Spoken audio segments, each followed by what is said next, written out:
Bienvenidas sean a nuestro encuentro dedicado a las ciencias sociales, donde estaremos trabajando el siguiente tema.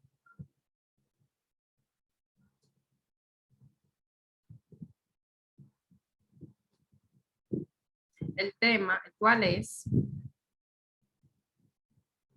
las crisis de la democracia liberales a lo largo del siglo XX y XXI, con un enfoque especial en la democracia liberales en América Latina y en las crisis de 1930 y 1980. Las integrantes de esta reunión son Ruth Isabel Bryson, Julibert Reyes Ramos, Celeste Yarisa Ramos y su representante acá, Leslie Díaz. Comenzamos con el nacimiento de la democracia liberal. La democracia liberal se encuentra definida por la elección de los gobernantes a través de las votaciones, aquellos representantes donde están sujetos a un Estado de derecho, a unas leyes y a una constitución que han emansado del pueblo. Entonces, en el pasado siglo XX ha sido considerado como un largo siglo de violencia, pero lo que nos importa es reconocer que este es denominado el siglo de la democracia. Bajo la última programación, hay quien en realidad no señala otra cosa que la idea comúnmente aceptada de que el siglo XX ha sido etapa de la historia moderna, en que la democracia ha alcanzado una amplia legitimidad y aceptación social. Si bien la democracia ha alcanzado tal legitimidad, lo cierto es que lo que realmente ha triunfado ha sido una de sus posibles formas, de pronto aquellas a las que hoy conocemos bajo la denominación de democracia liberal. La democracia liberal tomó sus orígenes de la época de la Ilustración europea. En aquel momento casi todos los estados de Europa eran monárquicos, con el poder político ostentado por el rey y por la aristocracia. La posibilidad de la democracia no había sido considerada desde la época precorromana, debido a la creencia en el caos e inestabilidad como la consecuencia de los caprichos del pueblo.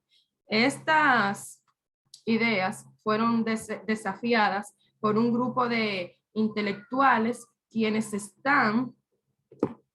creían que los problemas humanos debían de ser guiados por la razón y los principios de la igualdad y la libertad. A través de los ciudadanos disfrutan de derechos y libertades, tanto individuales como de nivel colectivo. Pluralismo democrático, tolerancia política y social. Entre las características principales de la democracia se encuentra la libertad de expresión, la libertad de prensa y la libertad de asociación. Celebra la celebración periódica de elecciones donde cada grupo político posee las mismas oportunidades para alcanzar el poder, la protección de derechos, de propiedad y existencia de importantes grupos privados de poder en la actividad económica, la vigencia de los derechos humanos que influyen en un marco institucional de la protección de los minerales, entre otros. La democracia liberal en el siglo XX, aquí señalo un dato importante, cuál es para este ciclo la democracia liberal pasó por varios cambios y a través de estos cambios sucedieron diversas crisis. La lucha por la aplicación de derechos políticos y por el sufragio universal, la emergencia de partidos y síndicos de masa, la progresiva burocratización y la oligarquización de tales organizaciones, la creencia concentrada y centralizada del poder, la progresiva importancia de liderazgo político o, en fin, la configuración de los partidos políticos como agentes imprescindibles de la dinámica política son algunas de las importantes transformaciones políticas que sucedieron durante este siglo. Actualmente, la crisis de democracia en la actualidad, actualmente la democracia liberal debe comenzar señalando que los fenómenos sociales de las últimas décadas nos sitúan nuevamente ante una época marcada de importantes transformaciones generales y asociadas en la globalización. Es decir, que la crisis más profunda en la actualidad se da en el Parlamento, pese a la retórica, pese a lo retórico en torno a su carácter de institución fundamental de la democracia liberal. Los parlamentos han quedado reducidos a organismos que sirven de correo de transmisión y caja de resonancia del poder ejecutivo y parlamentar, particularmente del presidente o del ministro y su equipo. Ahora bien, luego de dar brindar esa información de manera general de la crisis presentada en la democracia liberal en los siglos XX y XXI, damos inicio a las crisis que se presentaron en América Latina en 1930 y en 1980 y de manera general.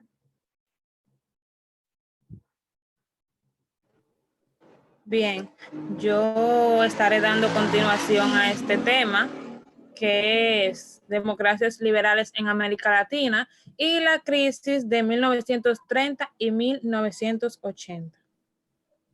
Siguiente diapositiva. Bien. Decimos acerca de la democracia en América Latina.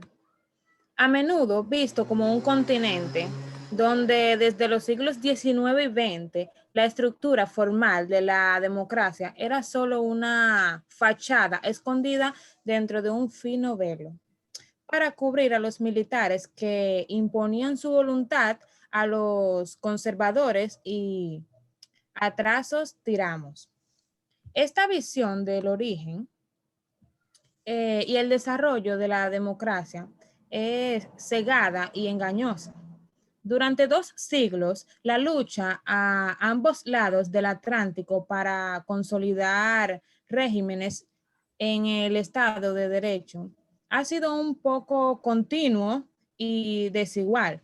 El principio rector, o sea, el núcleo, pero a menudo esquivo, siempre ha sido el concepto de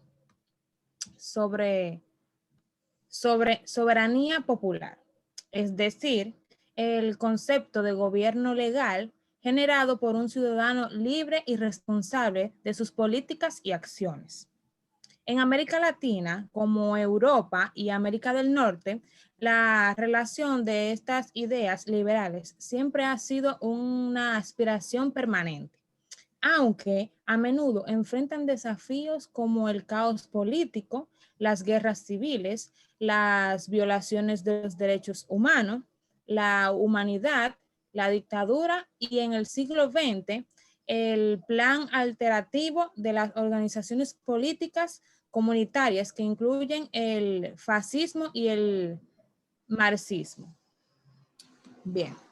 En las primeras décadas del siglo XX, la mayoría de los principales países de América Latina habían establecido, al menos exitosamente, democracias oligárquicas, es decir, las presiden y los parlamentos nacionales provenían del régimen abierto, apoyo de un número limitado de votantes establecido por la Constitución. Por lo tanto, son en gran medida comparables al sistema de representación limitada en Europa durante ese mismo siglo. Siguiente diapositiva. Bien. La democracia en América Latina se enfrenta a una situación cada vez más amenazadora. Su enemigo no es aquel en el que Washington insiste y es repetidamente atribuido a su superioridad por la intelectualidad y los medios de comunicación. El populismo o el socialismo, como así lo quieran decir, es el enemigo, el capitalismo mismo, que que ha debilitado el impulso democrático en el norte desarrollado y las áreas circunstanciales del tercer mundo. El mercado secuenciado ha secuenciado la democracia y antes de que completara la privación, los ciudadanos regresaron a sí mismos. Su indiferencia son síntomas que condenan a los regímenes democráticos por no cumplir sus promesas y satisfacer las esperanzas de los que depositan en el pueblo. Siguiente diapositiva. Bien, ahora vamos a hablar un poco acerca de lo que es el capitalismo contra la democracia. Ante el trágico escenario del capitalismo democrático, no solo en nuestra región, son muchas las voces que una más señalan las irresolubles contradicciones contra el capitalismo y la democracia. El cauteloso politólogo británico Colin Groves es uno más pesimista. Su argumento es que la era de las democracias finalmente ha terminado. Por lo tanto, debemos considerar el capitalismo postdemocrático severo. Otras voces como Bonaventura de Sousa Santos, Hilary Washington, Fernando Liria y Alex Saonero son consistentes de las situaciones anteriores. Se atreven a hacer más y exponer las necesidades instauradas en un nuevo modelo democrático. Bien, hasta aquí ha llegado mi parte de la exposición. Los dejo con mi compañera que continúa.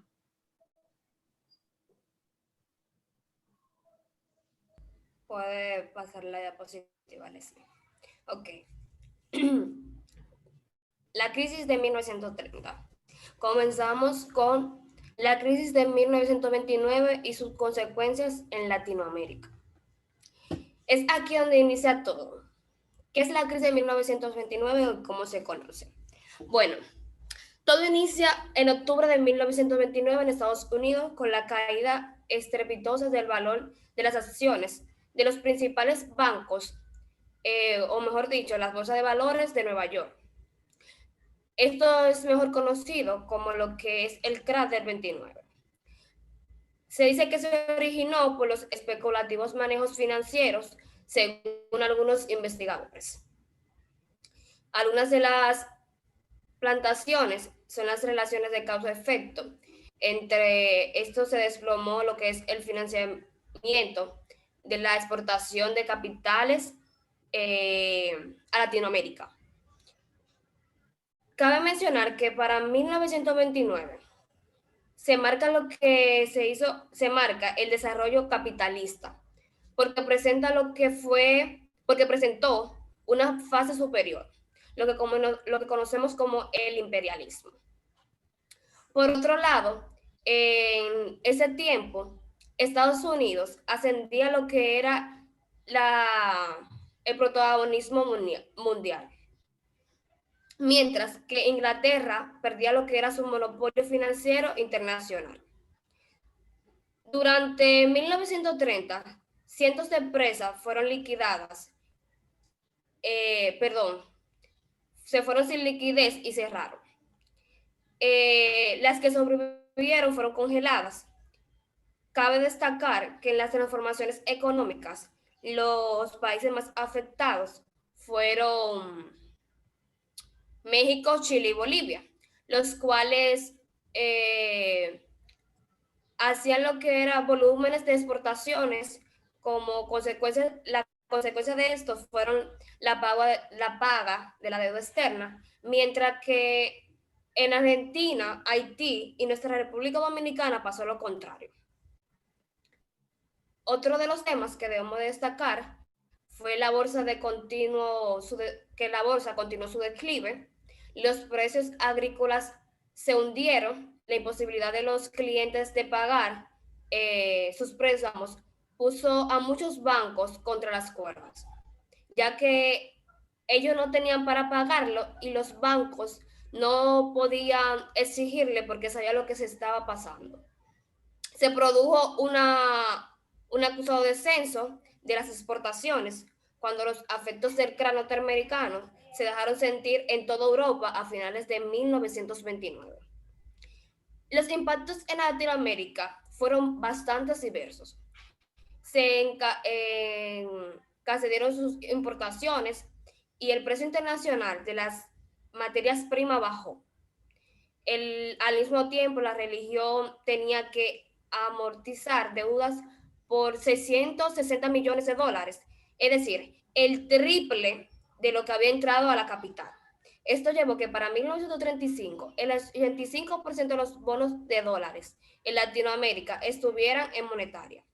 Para Argentina, que tenía un producto capital basado en los países europeos, el impacto no fue tan grande. O sea, que este fue el país que menos pasó durante esta crisis. Lo dejo con mi compañera Celeste. Bien, yo les estaré hablando sobre la crisis de 1980. La crisis de la deuda de América Latina en la década de los 80 fue relevante por diversas razones. Número 1, el descenso de los indicadores económicos y sociales. 2, el decaimiento significativo del crecimiento. 3, las alzas en el desempleo y del subdesempleo y caída de los salarios. Y 4, devaluación de las monedas de la región e inflación creciente. Esto los estarán observando a medida que yo vaya expresando. Bien, digo todo esto porque dicha crisis constituyó una amenaza para el sistema financiero internacional a través de su efecto en los bancos de los Estados Unidos. Causó daños inmensos en la economía de muchos países de América Latina e inició el cambio hacia estrategias de desarrollo orientadas al mercado en la región. La crisis de la deuda de 1982 fue la más seria en la historia de América Latina. Los ingresos se desplomaron. El crecimiento económico se estancó debido a la necesidad de reducir las importaciones. El desempleo aumentó a niveles alarmantes y la inflación redujo el poder adquisitivo de las clases medias. En respuesta a esta crisis, la mayoría de las naciones debieron de abandonar sus modelos económicos de industrialización por una sustitución de importaciones y adoptaron una estrategia de crecimiento orientada hacia las exportaciones, estrategia fomentada por el Fondo Monetario Internacional, aunque hubo excepciones como Chile y Costa Rica, que adoptaron estrategias reformistas. Un proceso masivo de fuga de capitales, particularmente hacia Estados Unidos, produjo una mayor depreciación de los tipos de cambios, aumentando el tipo de interés real de la deuda. La tasa de crecimiento real del PIB para la región fue solo de 2,3% entre 1980 y 1985. Ya para 1982 y 1985, América Latina pagó 108 millones de dólares. La crisis de la deuda es uno de los elementos que contribuyó al colapso de algunas dictaduras en la región, como lo fue la dictadura de Brasil y el proceso de reorganización nacional en Argentina. Bien, en resumen al tema de la democracia liberal en América Latina y la crisis de 1930 y 1980, podemos decir que la democracia en América Latina inicia en 1930, pero se debilita en ese mismo año y fue la más impactante, entre 1940 hasta 1970. Vuelve a fortalecerse en 1980, aunque esta fue confundida con el neoliberalismo. Cabe destacar que la crisis de 1980 le dio paso a lo que fue la reconfiguración del Estado. Gracias. Luego de esa gran conclusión realizada por nuestra compañera Yaritza, hemos llegado al final de nuestra presentación. Gracias por su participación y atención. Pasen feliz resto del día.